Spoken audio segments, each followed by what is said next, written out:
देखिए मुल्ला आतंकवादी है। 50 करोड़ की गर्लफ्रेंड देखी है।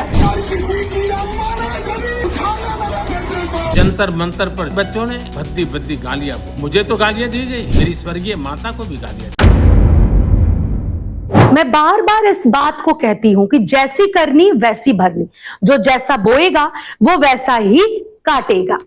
और ये बात आज कहना बिल्कुल सही बैठ रहा है देश के प्रधानमंत्री नरेंद्र मोदी के लिए और देश के भारतीय जनता पार्टी के जितने भी नेता हैं उनके लिए, खास करके जिन्होंने गाली दी है।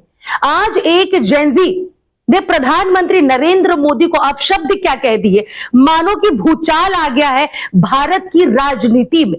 उस एक महिला के लिए, उस एक लड़की के पीछे इतने सारे नेता, इतने सारे भारतीय जनता पार्टी के सो कॉल्ड कहने वाले नेता उसके पीछे पड़ गए और तरह तरह की बातें उसके लिए कह रहे हैं और उसके खिलाफ एफआईआर दर्ज करवा दी है।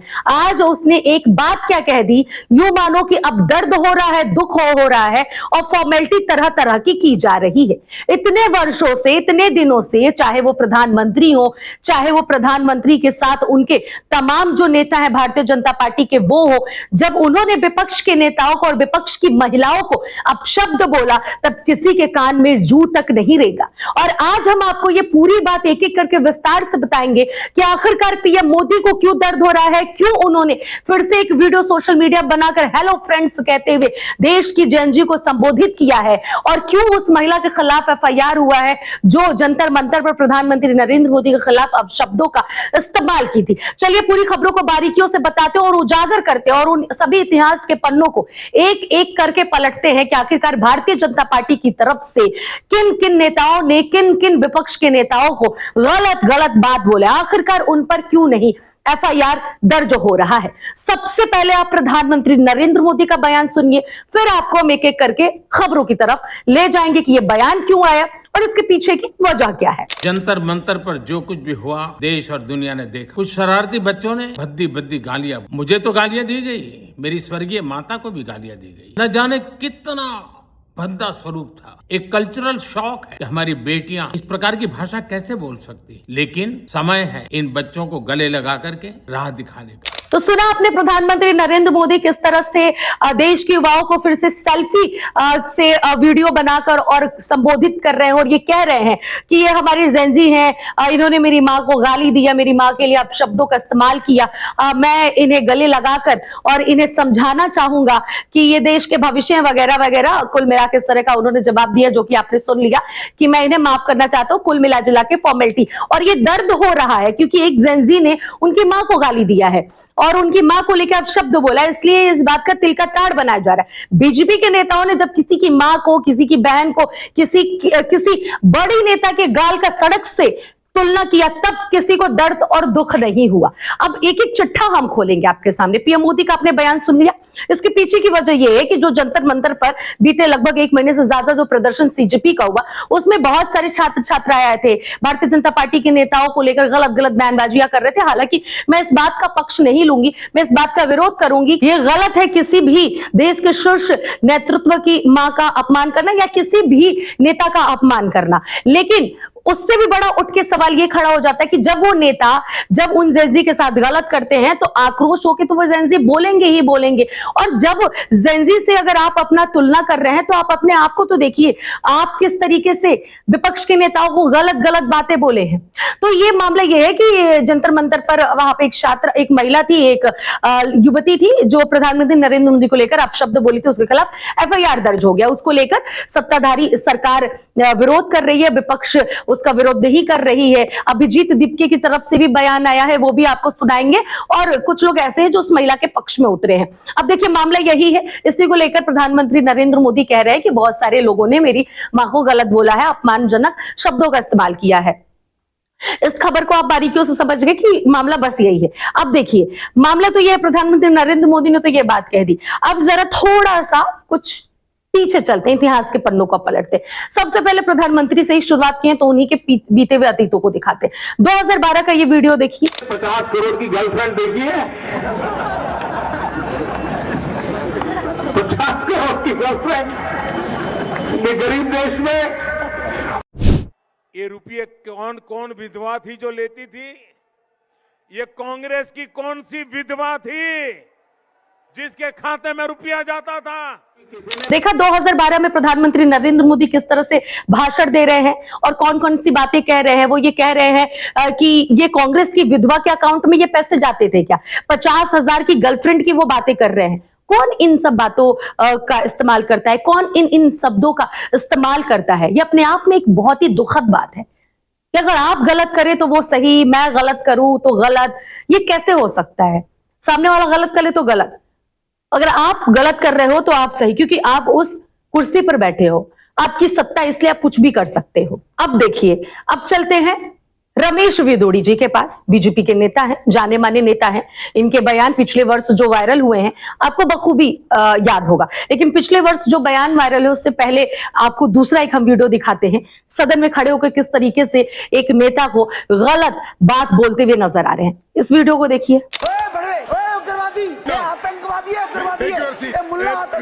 तो देखा आपने रमेश विदोड़ी किस तरीके से ये बात कह रहे हैं सामने वाले नेता को कि तुम ये हो, तुम वो हो। मेरे जुबान से वो शब्द नहीं निकलेगा, शायद मैं बहुत ज्यादा अपने आप को संकोच मेरे अंदर हो रहा है क्योंकि मैं वो शब्द नहीं इस्तेमाल कर सकती हूँ। वीडियो में आपने उन बातों को देख लिया, सुन लिया कि किस तरीके से रमेश विदोड़ी जी भारतीय जनता पार्टी के नेता और सदन में खड़े होकर किस तरह की बातें कर रहे हैं।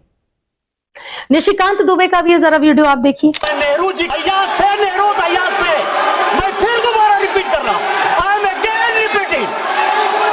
यही फैक्ट है और वो किताब में ऑथेंटिकेट करके दे रहा हूं। I am authenticating that book. तो देखा आपने कि किस तरीके से निशिकांत दुबे ने प्रधानमंत्री, जो देश के पहले प्रधानमंत्री थे पंडित जवाहरलाल नेहरू, पंडित जवाहरलाल नेहरू को लेकर जिस तरीके से इन्होंने अपशब्द का इस्तेमाल किया है, आपने सुना कि वो अय्याशी करते थे, अय्याशबाजी करते थे।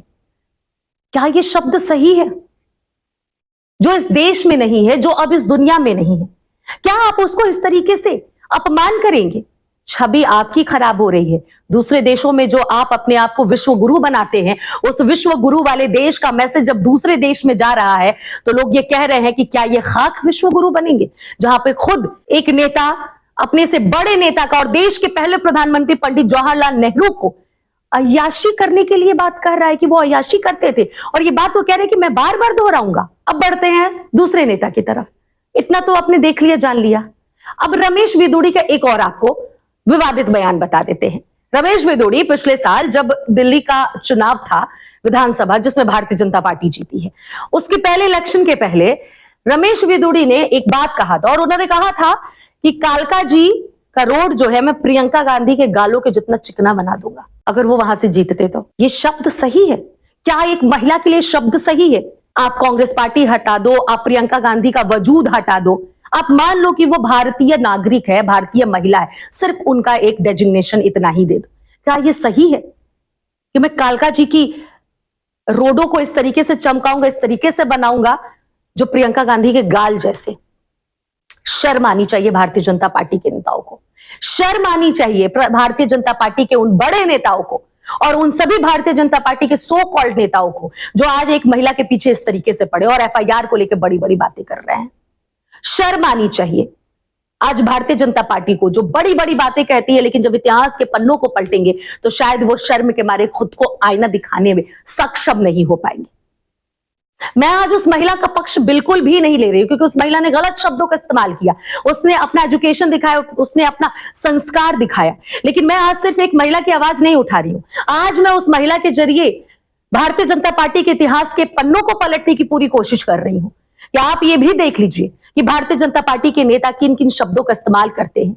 प्रधानमंत्री नरेंद्र मोदी जब प्रधानमंत्री नहीं थे तो वो क्या क्या बोल रहे थे। प्रधानमंत्री नरेंद्र मोदी कि जो पार्टी भारतीय जनता पार्टी है, उस पार्टी के ये नेता लोग क्या बोलते हैं। शर्म आनी चाहिए भारतीय जनता पार्टी को यह कहने के लिए कि मैं एक बहुत संस्कारी पार्टी हूं, मैं एक बहुत अच्छा पार्टी हूं। अब देखिए सवाल कुल मिलाजुलाकर यह खड़ा हो जा रहा है कि क्या भारतीय जनता पार्टी की जो सरकार है सिर्फ लोगों पे इल्जाम लगाने के लिए ये बनी है? क्या लोगों को गलत ठहराने के लिए बनी है? क्या वो पीछे मुड़कर अपना शक्ल नहीं देखी? क्या वो पीछे मुड़कर इतिहास के पन्नों को पलटना नहीं जानती है कि आखिरकार उनके नेता क्या कर रहे हैं और किस तरह का कार्य कर रहे हैं? क्या उन नेताओं पर एफआईआर हुआ?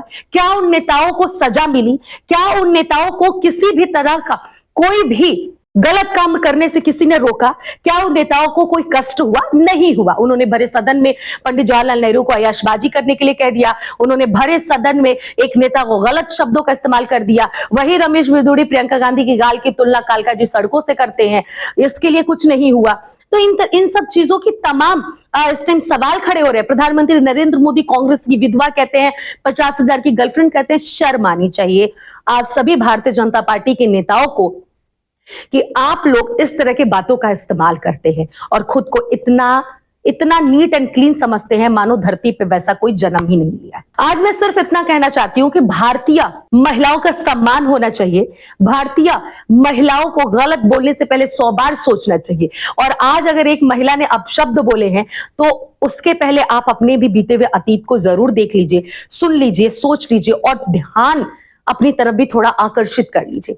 अभिजीत दीपके का आपको हम एक बयान सुनाते हैं। अभिजीत दीपके का ये बयान सुनिए पहले। मैंने अभी देखा कि एक लड़की के ऊपर गाली देने के लिए केस किया गया है। अगर आप केस कर रहे हो गाली देने के लिए तो उन बीजेपी के आईटी सेल पर कब केस किए जाएंगे जो इतने सालों से लड़कियों को गंदी गंदी गालियां ऑनलाइन दे रहे थे, क्या क्या शब्द इस्तेमाल नहीं कर रहे थे वो लड़कियों के लिए, कहीं से भी वो इज्जत नहीं कर रहे थे लड़कियों की। तो आपने सुना कि अभिजीत दीपके किस तरीके की बात कर रहे हैं और भारतीय जनता पार्टी का उन्होंने पोल खोल दिया है। किस तरीके से वो ये कह रहे हैं कि सबसे पहले तो आईटी सेल वाले जो बीजेपी के उनके खिलाफ एफआईआर दर्ज होनी चाहिए जो इन शब्दों का इस्तेमाल करते हैं। फिलहाल इस पूरे मामले पर आप क्या विचार करते हैं जरूर बताइएगा कि क्या भारतीय जनता पार्टी ने जो गलत बातें बोली है क्या वो सही है या गलत है, और क्या उस महिला पर एफआईआर दर्ज होना चाहिए। क्योंकि सीजीपी तो ये भी कह रही है कि हमसे वादा किया गया था कि हम सभी स्टूडेंट्स के खिलाफ कुछ भी गलत नहीं होने देंगे, फिर आज उस युवती के खिलाफ क्यों एफआईआर हो रहा है, क्यों उसके साथ गलत हो रहा है। जो भी विचार होगा अपना साझा करिएगा, मुझे आपके विचार का तहे दिल से इंतजार रहेगा।